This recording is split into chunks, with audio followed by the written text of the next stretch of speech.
Rolling. Post camera rolling. In 3, 2. Hello once again and welcome to another edition of African Stars Club Legends. I'm your host, CK Carlos Kambaikwa. Joining us today for the edition is Club Legends, former African Stars captain, Boaz Sungete. Bowie, welcome to the program. Thanks a lot. Thanks a lot, Pastor. Thanks for joining us. Yeah, it's a pleasure to be here. Yes. Boaz, can you just take us through your journey at African Stars? If I may recall, if my memory serves me right, you made your debut in 1980 for the Reds, and it was, you never looked back after Boaz, and you went on to win Men's State Cup finals, I think 4 or 5 Men's State Cup finals, and multiple other trophies, and you captained the team. Can you just tell us about your journey, your football journey, from when you started before you joined African Stars? Yeah, you know what happened is that I came from the reserve and I started, I had my education at Deborah High School, and as you know that when we're talking about Deborah, then of course it's associated with Black Africa. So when I went to Deborah and I was playing soccer there for London City, people were expecting me joining Black Africa, but you know, as it is, my heart was not for Black Africa. All along, I remembered when we also came from the reserve, from those central team to play here in Windhoek. That was in 1975. Already I was talking about not joining African Stars. So, meaning that when I went to Deborah High School and they were talking about Black Africa, to me, it was something. It was a no-go area. A no-go area. So to me, it was African Stars. You know that those times we were talking of a raw team and all those things. So it was just African Star. So, and when I was there at Deborah High School, it's also there where we started with the second team of African Stars. So when I came in 1979 at Augustinian, so now the second team of African Stars and Stumbo Chea, yes, started, and myself, Juku, Lefa, Jiwete. Now we were also having these youngsters from Walvis Bay, Sadiq Kelem and Brito. You know, we were playing together. It was a very good second team of Africans that we had during those times. I also remember once playing against the first team. It was a training match, but a very hard one, you know. As you know that the people were talented those times and they had that heart of playing for the team, for Africa's time. Now as youngsters, we wanted to show ourselves that we are there and we are coming. It is there where we started. But then 1979, myself and Juku were also invited just for a friendlies, you know, is there. And it was also through Azerbaijan, who said, no, these young boys, otherwise these other teams are going to take them. So playing during those friendlies is there where we were upgraded to the first team in 1980. And the journey started. Now, I watched you as a youngster. Apart from football, your speed with amazing pace. Did you ever take part? Did you ever participate in athletics, especially short sprints? Yes, of course. I was very good in athletics, 100 meter, 200 meter. But besides that, also this high jump and triple jump, I was very good at that. I should say that in 1981, in the schools, I was second in the triple jump. But in 1981, I should also say that in Augustinium, I was the fastest.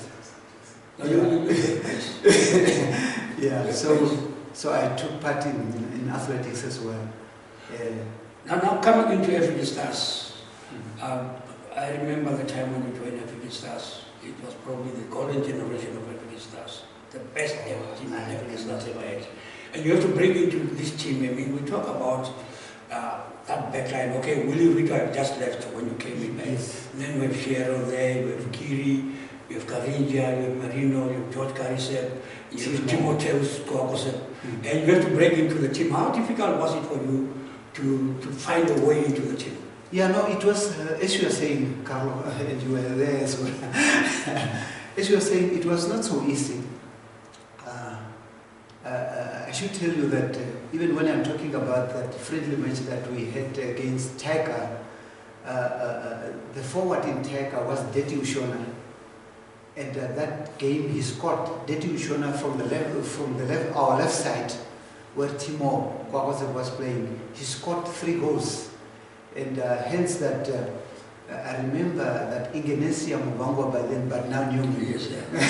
She came down running to the people. Why are you having him on the bench? That guy, Deti Ushona, is nothing to Shigaete. Now look, we lost and whatever. And that is there where the people thought of, let's try this young boy. And they tried me against that team of Oshibanda. Chelsea, you know. And I had to face Orlando. And that game, Orlando was saying, no, give me this lad. And he was a very good dribbler. A very good dribbler and a very good shooter. Yeah, he was good. Yeah. So, and I was just only using my speed in that game. I gave him the chance to put the ball forward, and by that time, I just, like lightning, you know, sprinted, and I took the ball out, and later on he was wondering, where did you get this small boy? So it was not easy. You know, Marino on the left side, Timo on the left side, and they had experience. And but for sure, I should say that we were watching them all the time, and we could learn from them. And you know, the atmosphere in that team was so great, and the understanding as well. Just imagine, a small boy like myself, I have to tell Carlos, I have to tell Mengo that, no, Mengo, why can't you do that? And that, such a big man, he said, oh, Shigaete, what do you say? No, just do that. They said, all right, you know. So the atmosphere was so great, you know. Now, tell us a little bit about the feeling when you made your debut, your serious debut for African Stars. I can tell you African Stars is a big club. Whether you play against them or whether you play for African Stars, coming out of that tunnel, feeling the presence of the crowd, how did it feel for you when you made your debut for African Stars? My brother, the feeling in that first game, it was like, I don't want to go and make a single mistake. You know, you watch the crowd, and they are shouting on your name. Who's that boy? Shigaete. You feel like you are high, you are in the clouds, and you cannot make a mistake. Hence, you should be at the top of your game. So it was really a marvel to play in that first game of mine, and if you come out with a victory, with a win, then of course you know that. You put the cherry on top of the cake. I am, my dear brother. So it was really great, and I think since that day I never looked back. Well, you enjoyed a lot of success with African Stars. You were one of the longest serving members of the squad. But there was times when the club also went through a dip, and you went through all these ups and downs. Can you maybe take us through that journey when the club at some stage also faced relegation, and you have to navigate your way through all this? Don't speak about that time, my brother. That's the one time that I want to forget.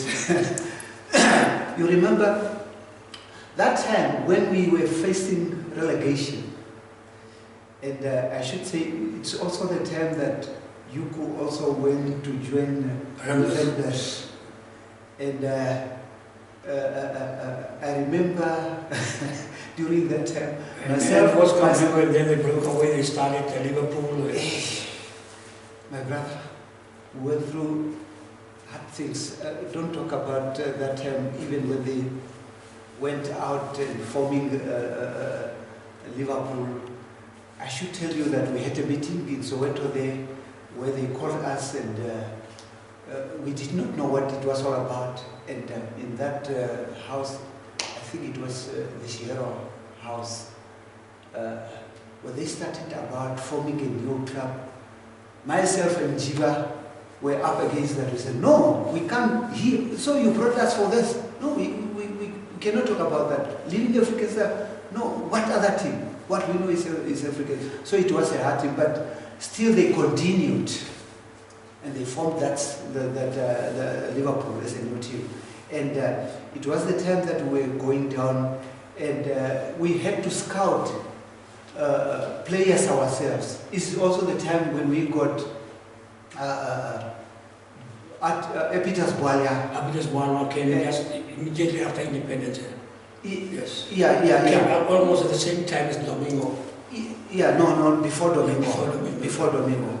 Yeah. You see, it was Appias and Epitas, the goalkeeper. And there was a goalkeeper and the short guy. The short guy was forward. Yeah, it was a forward. Yeah. It was that time. I remember the one game that we were playing at Ramblers Field, and if we have to lose that game, we're out of this. We're out because they were playoff to be in the Premier League. Yeah.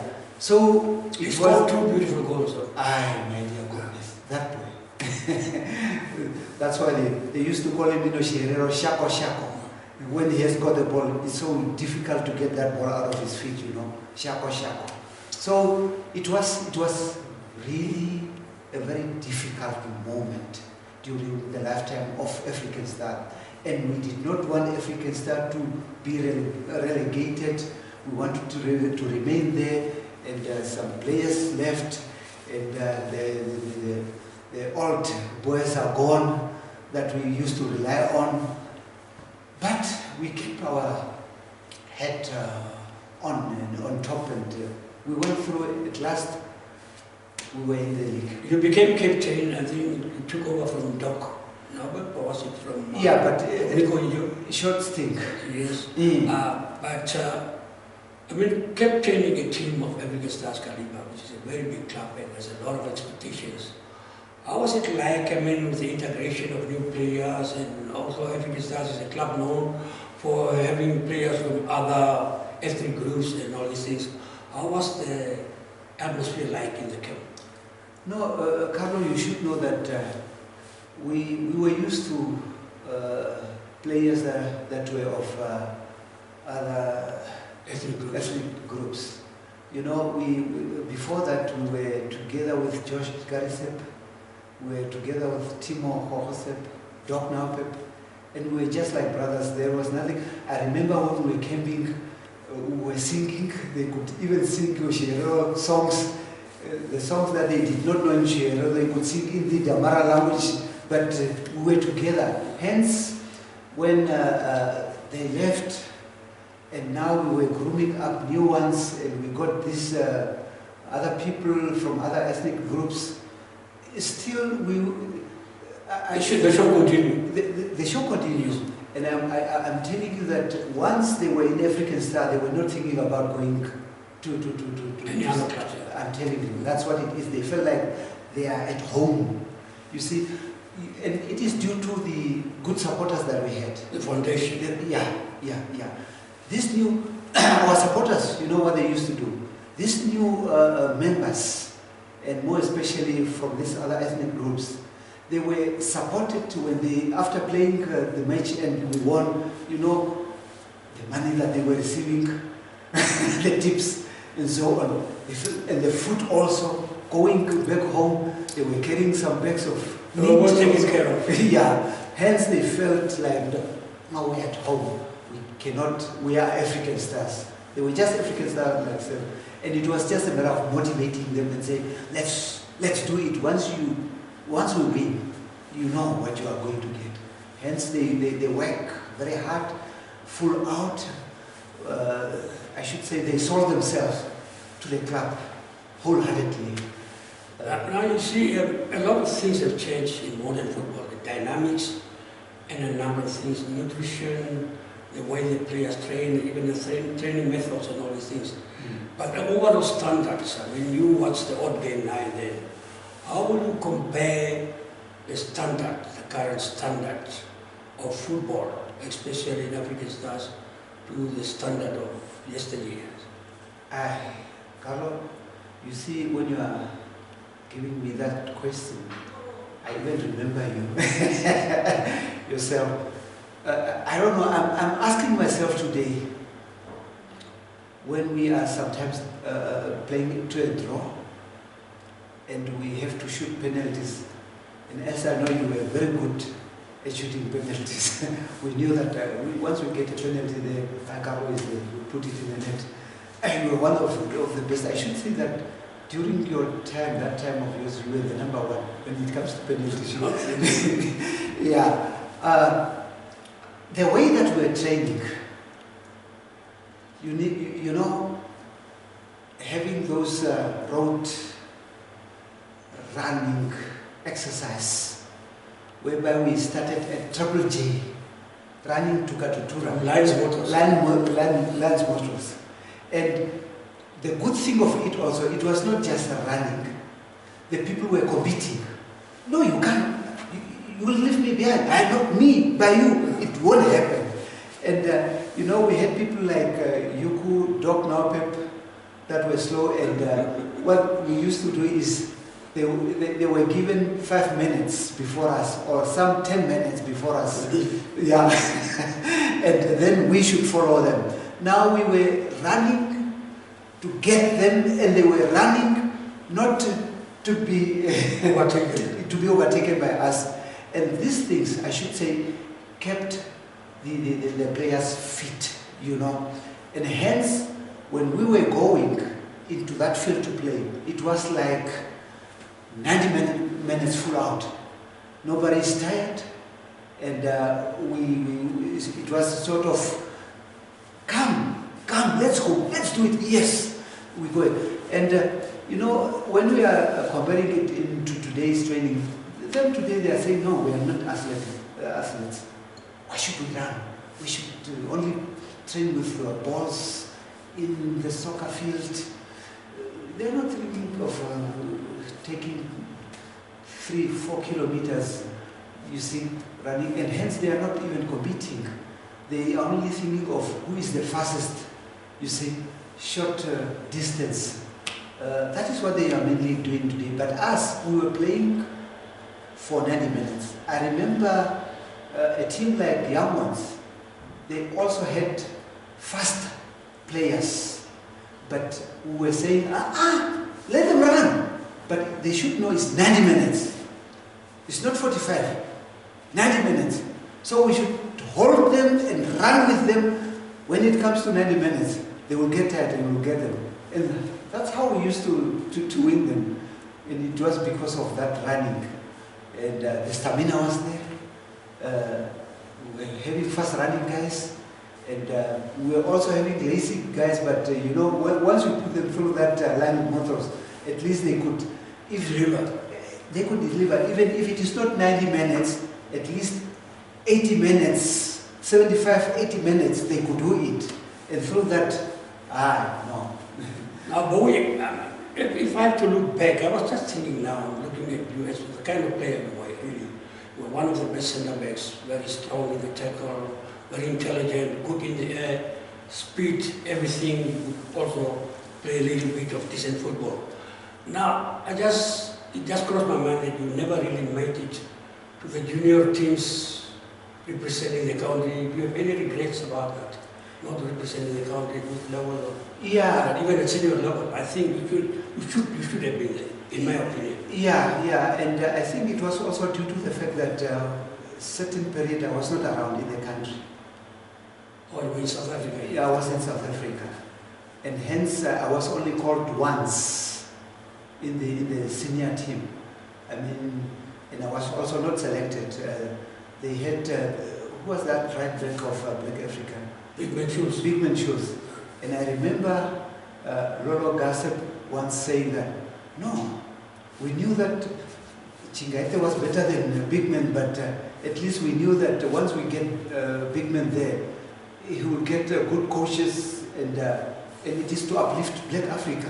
So those type of things were And also... you could play any position across the back line. Yes, right back, left back, in the center back. Center back. Yes, all those positions. I recall that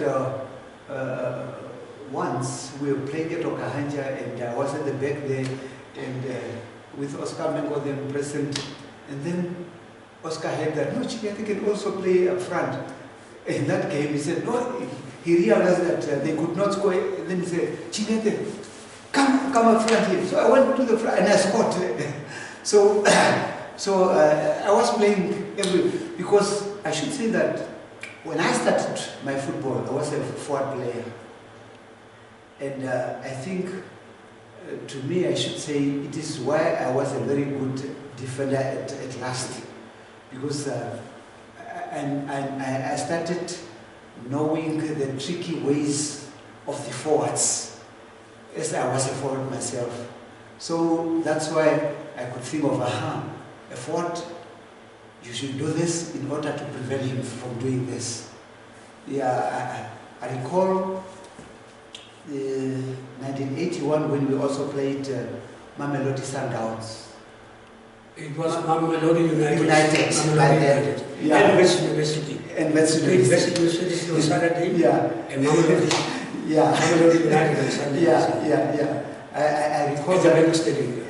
Yes. I recall that game again. You know, playing against those high level, high standard South Playing against Mike Magena. Mike Magena, Andris Panyasa, you know.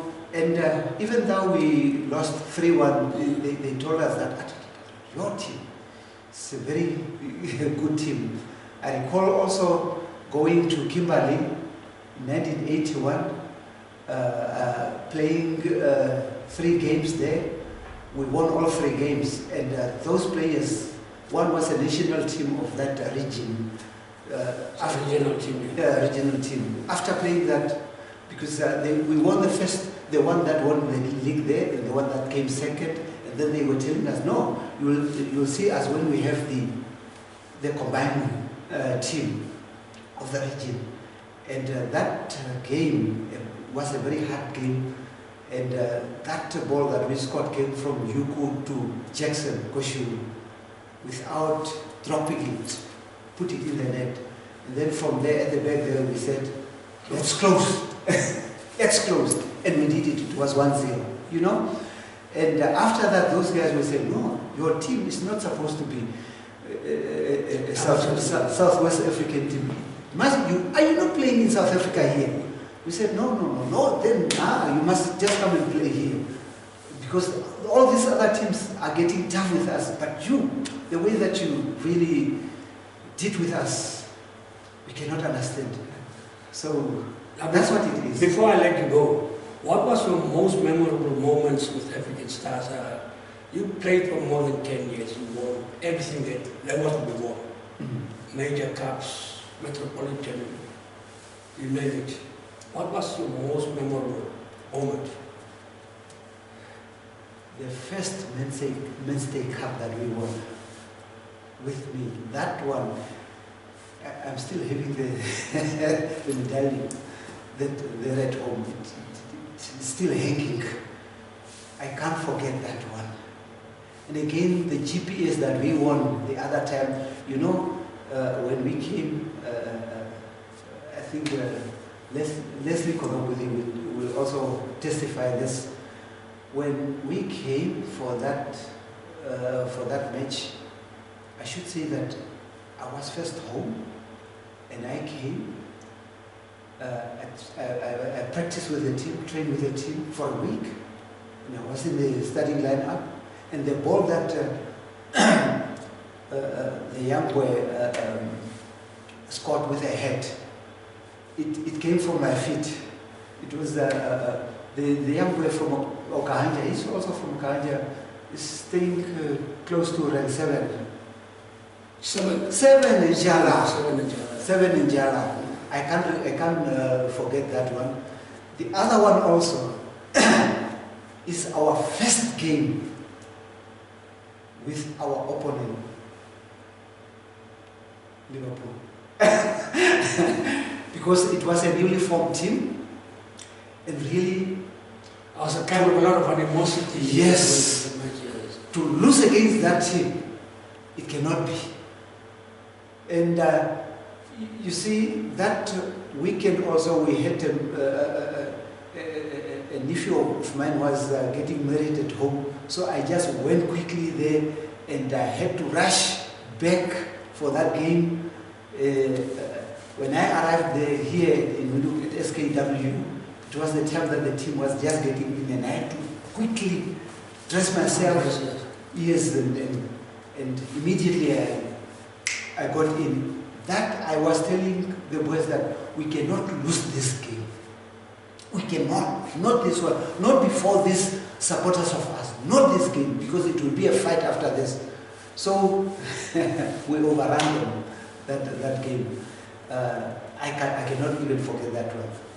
Another one is also against Liverpool. By that time, I was a sort of coach also. Helping out there. Remember, I think the first game was a two-leg. When we won them at last. That game, Oscar Mengo could not understand how come we lost. Yeah, so it was that, and I think those games I cannot forget them. I cannot forget them, not at all. No, thanks a lot. With that, we've come to the end of another edition of Everyday Stars Club Legend. Thank you for joining us. It's a pleasure. Thanks a lot. Yeah.